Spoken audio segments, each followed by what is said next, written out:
Hey, what's going on? Welcome back to the Bring the Sing podcast. I'm your host, The Hammer, and we got a good one for you today. As promised, if you follow me on Instagram or any sort of social media, you've seen that I posted a promise yesterday promising you guys a mock draft episode for today. Finally, I know it's been, I want to say, little over a week. I didn't want to get it to 2 weeks, but it's been at least over a week since our last episode, since our special edition 20th episode. This is my first ever attempt at a mock draft. I don't usually do mock drafts in my free time. I'm not a big draft guy. I usually just follow my own team and hope that the guy that I want is still there on the board. But as a podcast host, draft season's coming around, and you got to have something to talk about when you're a football podcast. But speaking of things to talk about, I am so glad I waited until later tonight to record this episode because there was some breaking news tonight, and I know if I recorded it earlier, I definitely would have missed it. And if I missed it, then that means that the episode that I would have released would have been immediately outdated within 2 hours. So sometimes it pays to be a little patient. Anyways, the news that I'm talking about, if you haven't already heard, is that Mike Vrabel and Diana Rossini. No, I'm just kidding. No, I'm just kidding. So, anyways, I'm not gonna get into that. This is not a gossip NFL podcast. You believe what you want to believe about that whole situation, but it's been a while. I had to mention something about that. This is you're just cracking a little fun. Anyways, so Anyways, to the real news. Dexter Lawrence has been traded from the New York Giants to the Cincinnati Bengals in an unprecedented move for the 10th overall pick in the draft.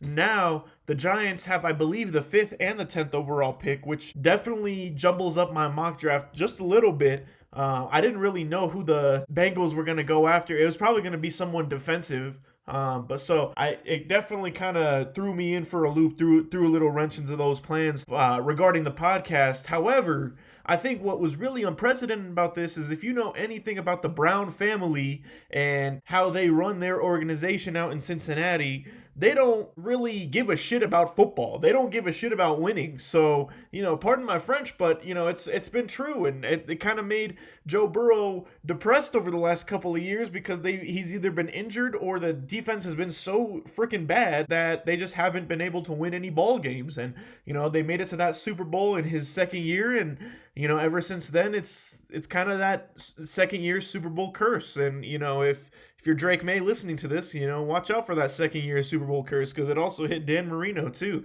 You lose a Super Bowl in your second year. It also happened to Colin Kaepernick. You lose a Super Bowl in your second year as a pro. One, you either never go back or your career just kind of falls off the rails. So, some might have other reasons for that, but not going to get into that either. Anyways, as you can see, we're yapping. We're having fun, man. I am so glad that I waited to break this news because, man, this was such a crazy move. This was definitely an unexpected move. When I didn't even know the move happened until I want to say about 45 minutes later. I was checking Instagram and I saw Adam Schefter posting about this is the first time a trade has happened, blah blah blah. And I was like, what, a trade? What do you mean a trade? I haven't heard anything about a trade. So continued to scroll and then I found out that these guys really pulled that trigger this Saturday afternoon or this Saturday evening. That was definitely pretty bizarre. Definitely kicks this draft week off with a total bang. So anyways, speaking of the draft, let's get right into it. At number 1, this shouldn't go as any surprise to anybody. Las Vegas Raiders, I mock will draft Fernando Mendoza, and that you can take that to the bank. I don't even think there's going to be any odds. They'll probably just pay you the same thing that you paid them.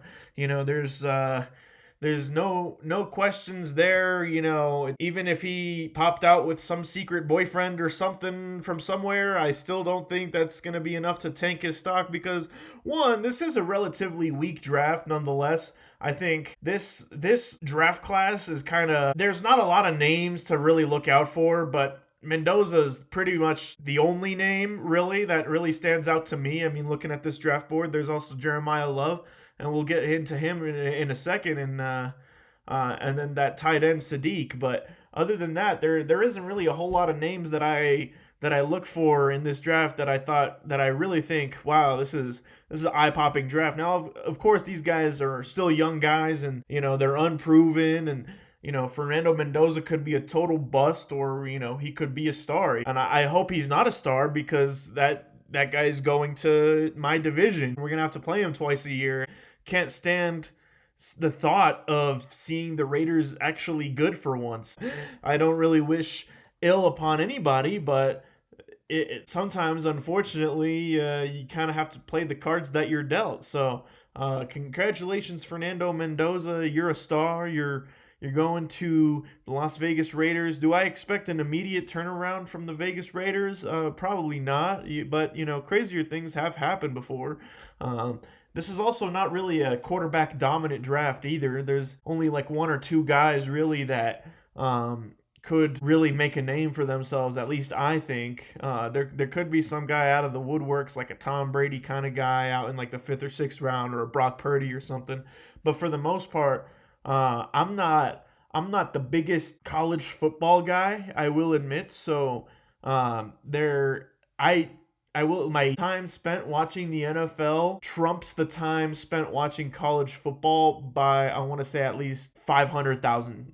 Like that the ratio is pretty crazy there. I definitely read a lot about college football. I'll watch like the playoff games for the most part, maybe like a really good Saturday night game or a Saturday morning game. If it's like one of the two heavy hitting teams or something. But for the most part, I'm not that much of a college guy. I'm more of a pro guy. You do it at the highest level, that's when you really earn my respect. But I know a lot of people can become heroes for their college towns and make things really exciting, like Johnny Manziel, for example, or Tavon Austin.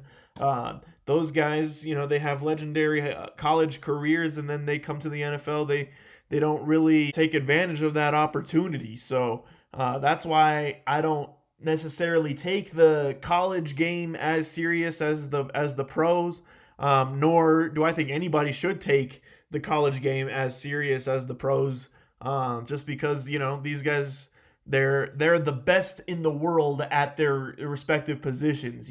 So if they and they earn that spot. It's not like the 100 available schools and this guy was beating up on high schoolers, so he gets a scholarship kind of thing, and then one guy ends up being good, one guy ends up not being good. It's not necessarily a direct correlation with the NFL. It's a whole different ballgame, man. It's a speed thing. Like there's a whole skill set of just having your eyes read defenses, or just read what's going on in front of you fast or faster at the pro level than it is at the college level. At the college level, everybody runs fast, everybody hits hard, but these guys in the pros, they're beefier, they're faster, they're stronger. They can process things faster. It's you better watch out if you're one of these college guys coming into the NFL. It's going to be a huge welcome to the NFL moment for you if you don't take it serious. Now I'm going to step off my little NFL is better than college football soapbox. That wasn't necessarily planned. I just like I said, we're just yapping today, boys. So anyways, so number two, this is kind of becoming a trend in this direction. The New York Jets will select David Bailey, the edge rusher from Texas Tech University. This guy, he was not necessarily projected by a lot of sources to go to the Jets immediately after the season ended, but they've had a lot of talks, and the Jets feel pretty confident about this guy. And now that they got their quarterback in Geno Smith, who pretty sure they just got as an insurance policy, or at least an insurance policy to get them to the number 1 overall pick next year for Arch Manning, assuming Arch Manning will be a better quarterback next year. It'll be interesting to see. But this David Bailey guy, he was initially ranked as the 20th best in the entire draft, and just from this offseason alone, he's kind of shot up his projections by 18 overall picks. So he's been he's definitely, from what I hear and what I read, he's definitely a more NFL ready guy now, as opposed to a lot of these other guys who have a lot of raw talent that still needs to be developed. So For a team like the New York Jets, I don't know if that's necessarily the smartest thing because I don't know if they're a team that's wanting or willing to or even can win now, So, but ready NFL ready and win now are two different things. Um, Moving on to pick number 3 for the Arizona Cardinals. I think I am going to go with Arvell Reese, edge rusher from Ohio State University.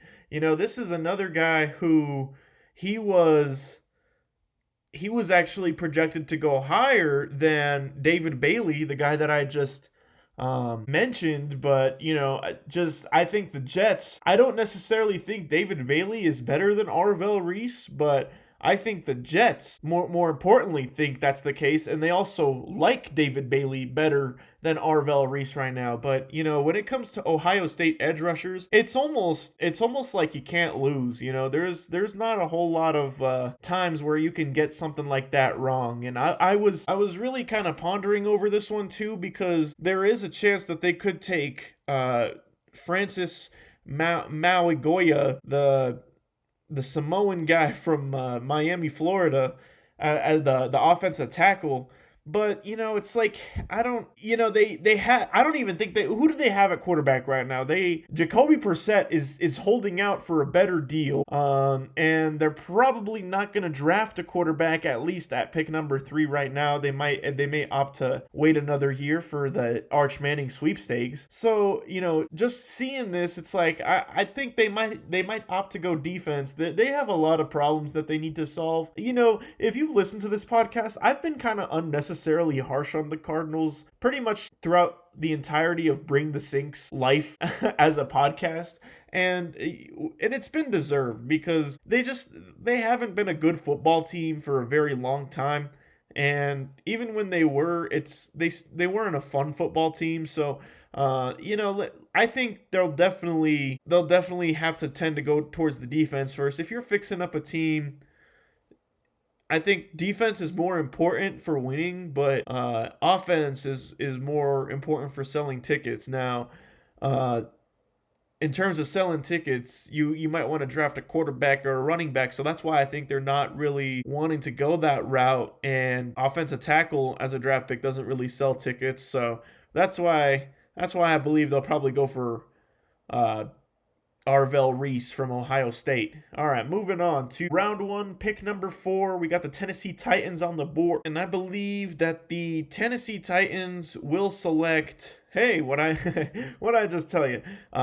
Francis Mauigoia. I think these guys could go either or. They could go pick 3 and pick 4. I'm talking Arvell Reese and Francis Mauigoia. I still don't know how to pronounce this guy's name.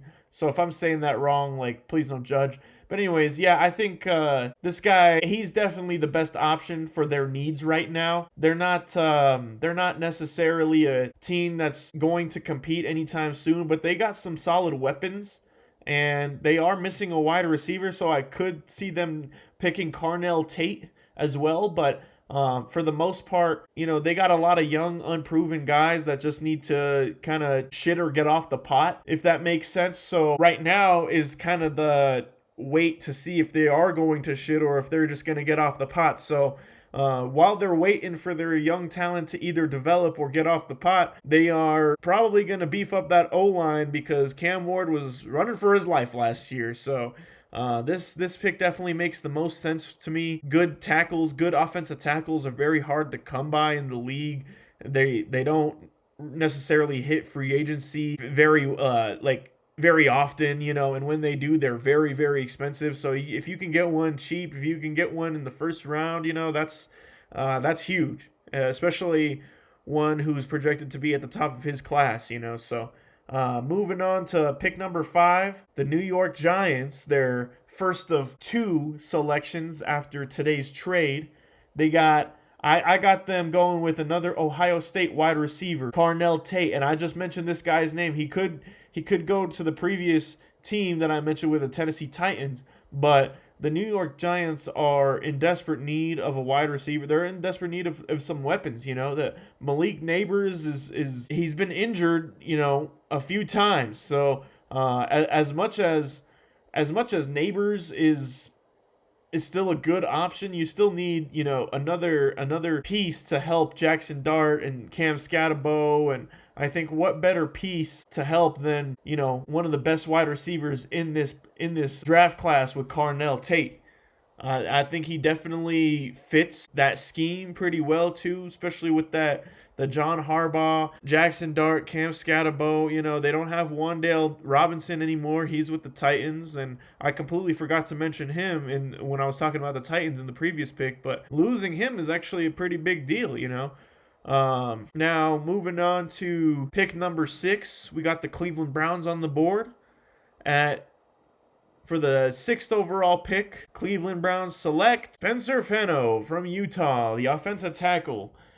This guy, this is a solid pick for them, and this is a pick I'm actually not terribly confident on. I was just kind of looking over their weaknesses, and although they got a lot of them, I think this is definitely one of their more glaring weaknesses. So you definitely want to pick the best guy available at that spot. And I think this is the best guy that is available at that specific spot. So, you pick him, you beef up that O-line, maybe you get Deshaun Watson coming back and he's actually good, or you go to Shador or whoever. At that point, the sky is the limit. And I can't believe I'm saying that for the Cleveland Browns, but, it all starts in the trenches. If you can win the trenches, you can pretty much do anything. So that's who I got. Shout out to Spencer Fano from Utah. But, this guy is a big guy, 6'6", 311 pounds, and he definitely could do the city of Cleveland right. Now at pick number 7, this is one guy I was talking about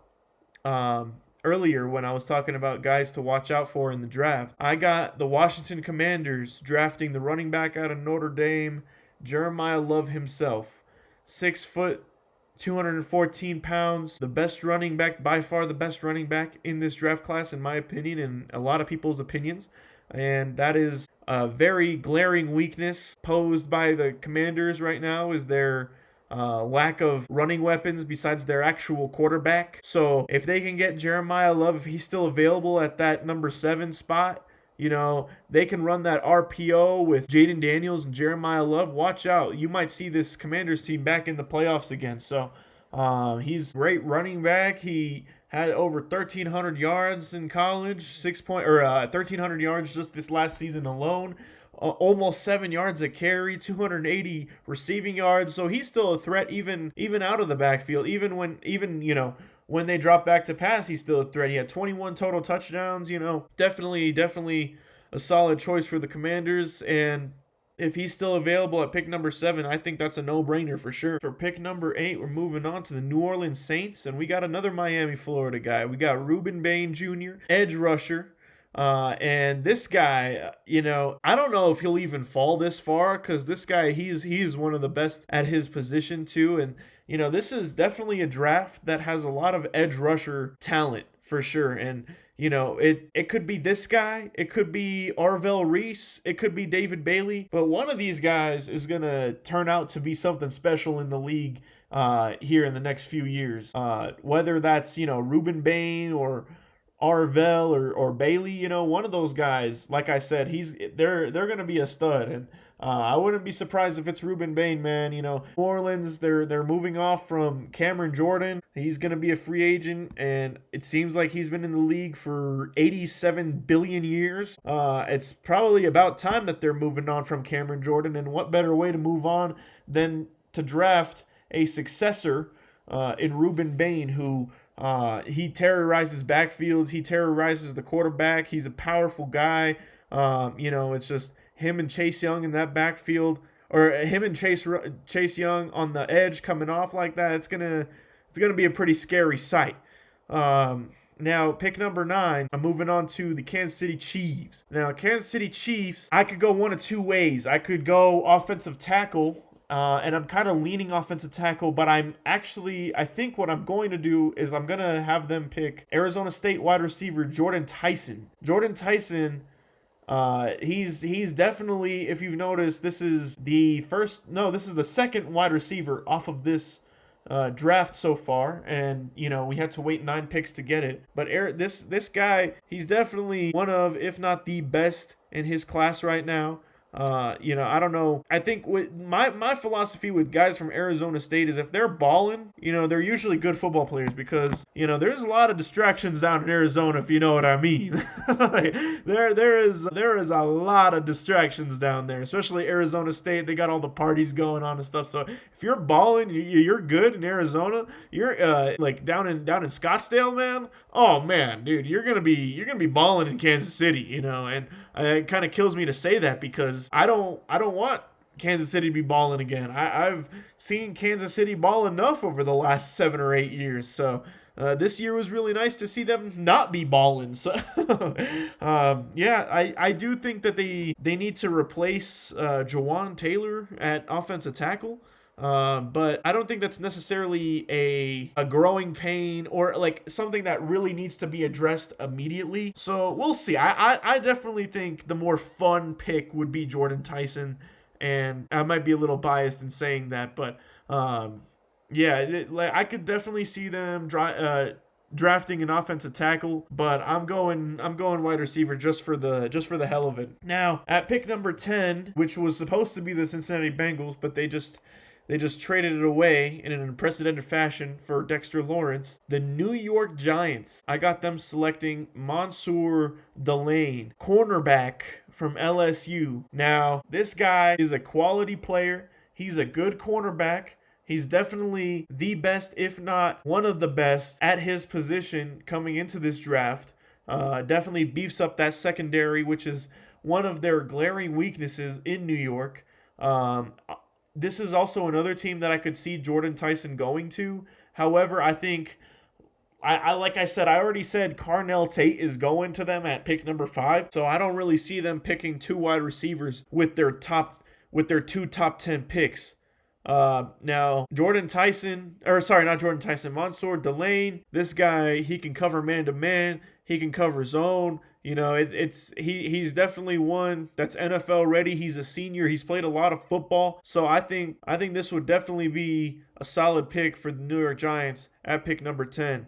At pick number 11, I actually can't believe he lasted this long, is safety Caleb Downs going to the Miami Dolphins. Now, this guy, he's definitely the best player at his position and one of the best players in this draft class, but there's not really a lot of need for safety amongst the other teams, except for the teams that literally need everything. So when you stack that up, you kind of think about it and you're like, well, if you need everything, safety is not usually the number one priority when you need so many other things. So they're moving off from Minkah Fitzpatrick. So with that being said, they need a safety and they need one fast. And this Dolphins team is rebuilding. I don't really see them drafting some sort of offensive weapon. I don't really see them drafting a D-line. That seems to be one of their strengths at the moment, one of their only strengths. And I don't really see them drafting a quarterback when they legitimately paid a boatload of cash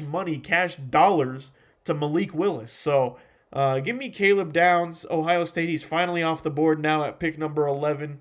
And moving on to the Dallas Cowboys. The Dallas Cowboys, at pick number 12, I got them selecting Sonny Styles, the linebacker from Ohio State. Now, this one is also another one where it's like, I don't think this guy is going to drop down that far. But when I was like doing all of the compiling and names, he just kind of happened to be there, and I was like, wow, like how did this guy drop? And then I was like looking, and I was like, well, I mean, he could go there where like Carnell Tate is going or something, or he could go to the Browns or something, but no, I don't know. It's just I see him dropping to, or I could see him dropping to pick number 12. This is probably the lowest that he will drop because he is the best linebacker in this draft coming out of Ohio State. As you can see, Ohio State has a lot of guys, man. So yeah, these guys develop really well, and the Cowboys need a linebacker like a baby needs milk, man. This is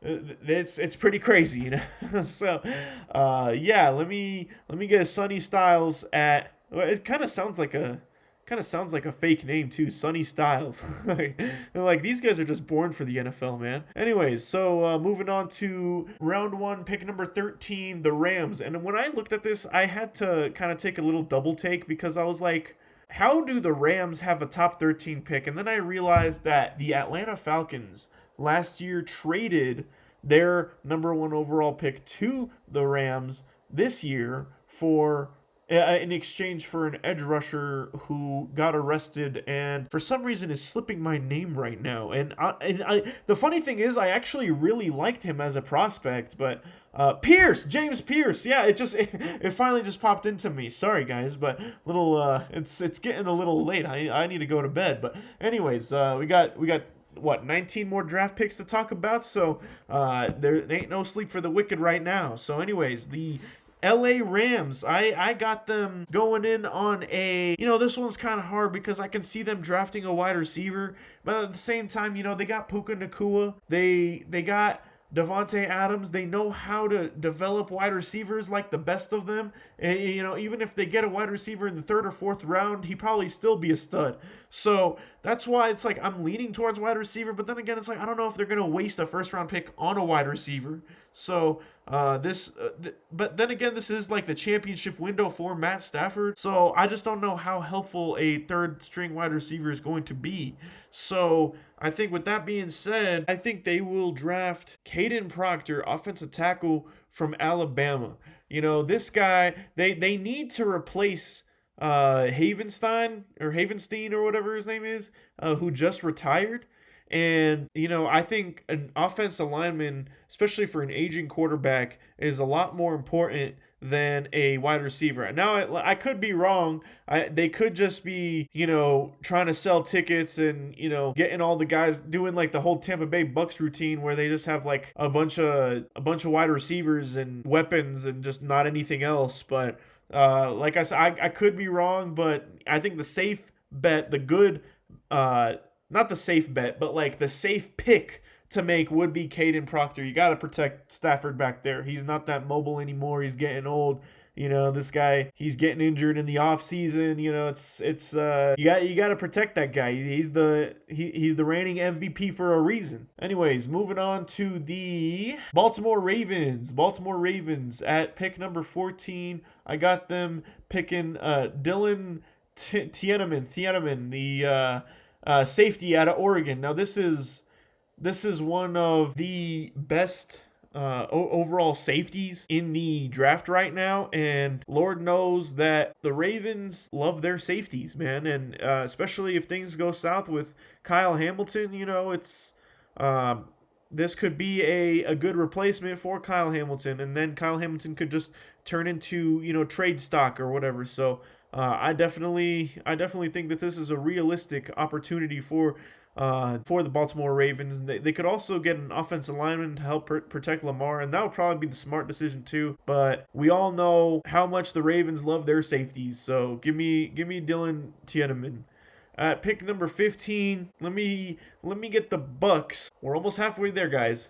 Let me get the Bucks picking Jermod McCoy, cornerback from Tennessee. Now this is one of the biggest weaknesses that the Tampa Bay Buccaneers have. They don't have as much defensive talent as they used to, especially with that Super Bowl winning team back when Tom Brady was in town.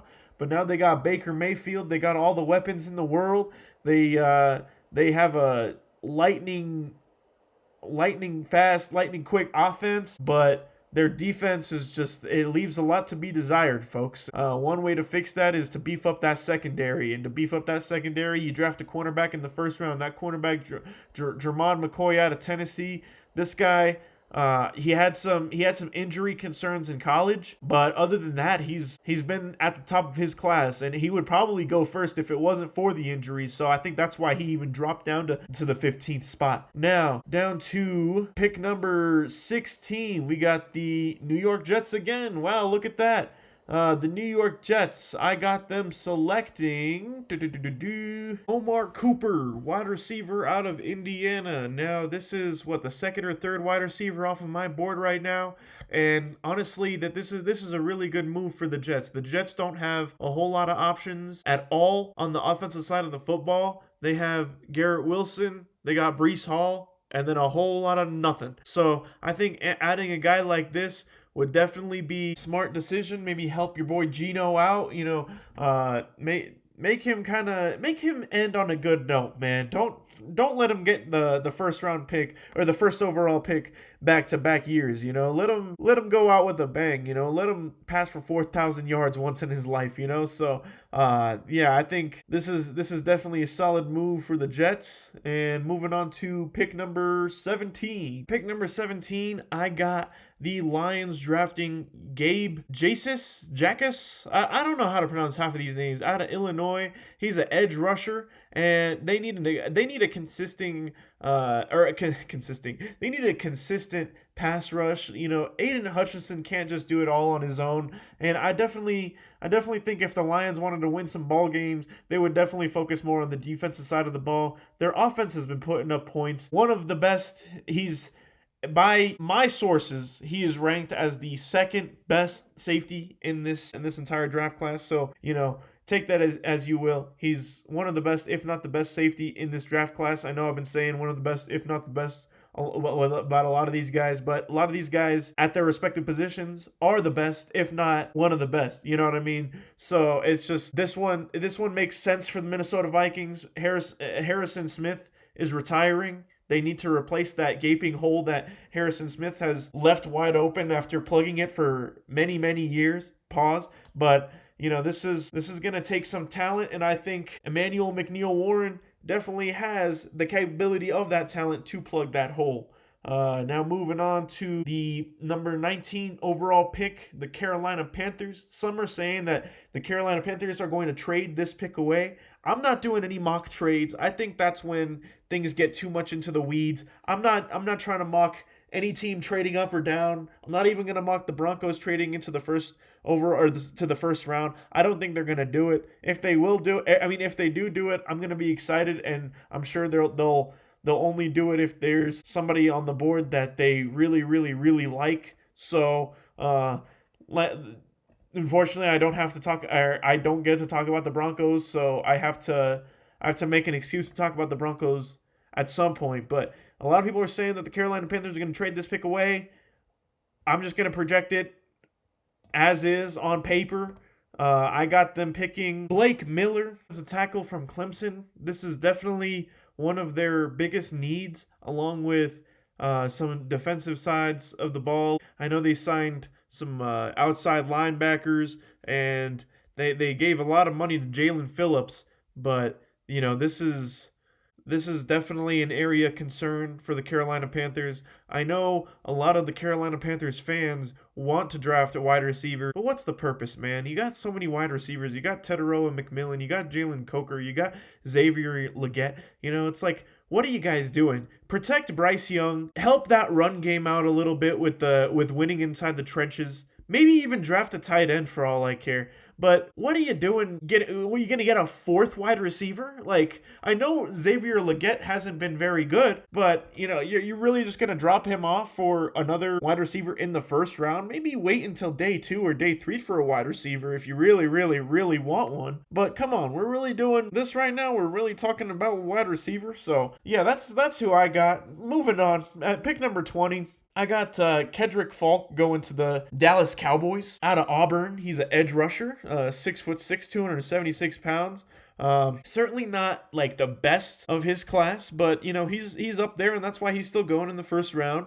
Dallas still has their first 2 picks in this draft. So beefing up that defensive side of the ball is just the name of the game for Dallas, and you never know what Jerry Jones is going to do, but this would be the smart option, and this is the guy I would take if I were the Dallas Cowboys. Now, moving on to the Pittsburgh Steelers. I got the Pittsburgh Steelers taking Max Ihenacho from Arizona State. He's an offensive tackle, 321 pounds, big fella, 6'6". They need to protect Aaron Rodgers if he is going to come back. If he isn't going to come back, then they need to protect Will Howard or whoever the hell they're going to have back there. All I know is that the reason they lost that playoff game is because Aaron Rodgers got sacked 87 billion times. So he threw a bunch of interceptions because of that, and he was seeing ghosts in the backfield. So they need to protect the quarterback. So if they they can't protect the quarterback, what's the purpose? You go from Mike Tomlin to Mike McCarthy, you're probably going to make it to the playoffs winning 9 or 10 games. You got to protect the quarterback. It's as simple as that. You're not going to win a lot of ball games if you can't protect them, especially when it's a quarterback that can't really escape on his own in the pocket, who's 42, 43 years old. At pick number 22, Los Angeles Chargers, I got them selecting Caleb Lomu, offensive tackle from Utah. Now, this is more of a need. I know the Chargers don't really draft upon needs a whole lot. Sorry if you hear that echo. I had to charge my phone because that's where I was looking at my notes. And I don't really have an outlet over here, so I plugged it into my PlayStation. So you're hearing the PlayStation chime in the background. If you can hear that. If you can't hear that, then completely ignore what I have to say. But yeah, I mean, Caleb Lomu, it's not like the most fitting pick, and I'm pretty sure, I'm like 95% sure that they're going to draft, or that they're going to trade down. I don't know who they're going to trade down with, and that's another reason why I don't project these guys to trade or whatever in the draft. I know a lot of trades happen in the first round of the draft almost every single year, but I'm not doing that, so anyways, this is definitely like the most fitting. I think you can move him to guard. You can interchange him with Joe Alt, who's been struggling recently, and also coming off a season-ending injury. Rashawn Slater, another guy who's been coming off a season-ending injury before the season even started. So, you just need that depth. You don't want to be in a playoff game playing with fourth and fifth stringers. Moving on, pick number 23, we got the New England Patriots. Now, the New England Patriots, I know that they also like Max Iheanacho, but if he's not available, he's not available. What are you going to do? So I got them picking another offensive lineman to protect Drake May, especially after they got their chops beaten in the Super Bowl as bad as they did. So let me get Olaya Vavega Owani, Penn State interior offensive lineman. He's a guard. He's a big fella, 6'4", 323 pounds, and he could definitely protect the quarterback, and that's what he's known to do out in Penn State. So I'm not going to say that name again. That's who I got going to the New England Patriots, a pick that has already been traded. It's not a trade that I have mocked. It's already been traded from the Philadelphia Eagles. So that's who I got the Patriots picking. Now, another spoil from the trade that just keeps on giving is the next overall pick. We got pick number 24 from the Jacksonville Jaguars, but it's not the Jacksonville Jaguars pick anymore, because if you remember, they traded it last year along with their pick that year as well, the 2025 pick, for Travis Hunter himself. So now we got the Cleveland Browns on the clock at round 1, pick number 24, and I like this guy a lot. I think this is where he's gonna go.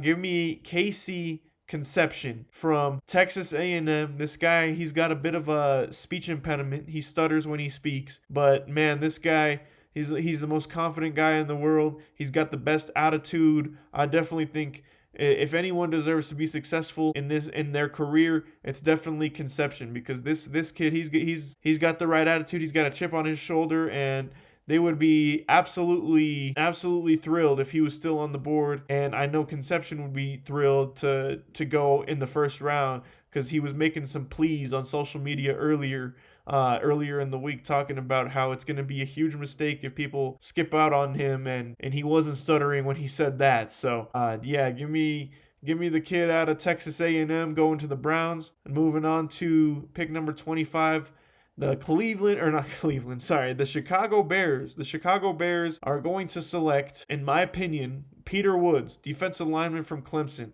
Now, Chicago has a lot of problems regarding the trenches, and I definitely think that this is one of their main issues of concern. Their offense performed really, really well last year. Obviously, wide receiver is another position they may look to beef up too. So I could definitely see them going for a wide receiver, and I could actually see them going for Casey Conception too if he doesn't go to the Browns. But Peter Woods just makes sense. He's a beefy dude. He's almost 300 pounds, 6'3". He's actually, by a lot of different sources, regarded as the best defensive lineman in this entire draft class. And it's crazy that he's fallen all the way to pick 25. So kind of hard knowing who the Bears are going to pick, because they also have a lot of needs. I mean, they could beef up their offensive line. They could try to get an edge rusher. They could try to beef up their secondary or their linebackers. Or, they could try to beef up their interior defensive line. And I'm just taking a roll of the dice and saying defensive line. Now, at pick number 26, I think the pick that makes the most sense for the Buffalo Bills would be Chase Bisontis, an interior offensive lineman. Chase Bisontis, he is one of the best interior offensive linemen in this draft. He's coming out of Texas A&M, another big guy, 315 pounds. Buffalo, they lost some guys in the offseason, and they lost some guys from their offensive line during this offseason free agency. So I think no better way to rebuild from that than to draft a pretty young, talented guy out of Texas A&M. Moving on to pick number 27, I got the 49ers selecting Malachi Lawrence from UCF. He's a linebacker. To help with Fred Warner, especially since Fred Warner has been a little worse for wear. He's coming off a season-ending injury. He's gotten that injury bug. So if they can build some beef on that linebacker core, I just feel like the 49ers always have solid linebackers, and they're just a team that's always known for their linebackers. So no better way to continue that trend by drafting the big guy out of UCF, Mr. Malachi Lawrence himself. This guy, he's played a lot of games in college, so I think he's definitely pretty pro ready. But I don't know, this guy, if he doesn't go earlier, I definitely could see him going to San Francisco. I could also see San Francisco picking a wide receiver, but they also have 6 wide receivers on the roster right now, so I don't know if they'll waste a first round pick on a wide receiver at this current moment. At pick number 28, we got the Houston Texans going with Mr. Caden McDonald, interior defensive lineman from Ohio State. This guy, it's funny. The rich get richer with Caden McDonald plugging up the hole up the middle, and then you got Will Anderson, who, another news that we actually didn't really talk about, so let's talk about it now. Mr. Will Anderson, you have the best agent in sports that I think I've ever seen, because maybe second only to Kirk Cousins, because 3 years, $150 million is diabolical, and good on you, man. That is, you got paid. I mean, you deserve every dollar in that contract, but my goodness, you take that money, you run, man. That's a hefty bill, and you're not the one paying it, thankfully. So, shout out to Will Anderson Jr.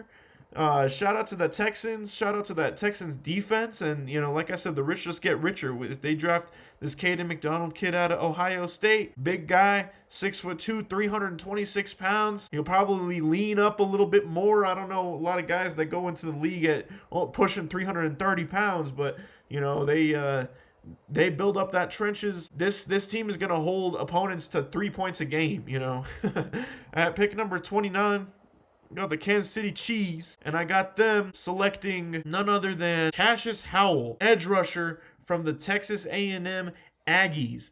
This is definitely one of their main areas of concern for the Kansas City Chiefs, and if they can take care of this and pair Karlaftis alongside Cassius Howell, it's always a safe bet to draft these guys out of Texas A&M, Florida, Georgia, Alabama. All these guys, they usually end up turning into beasts, into absolute monsters. So this guy would be a scary guy to play against in the division, but hopefully the Broncos can build and keep the pedal to the metal, and keep being better than the Chiefs at this current moment.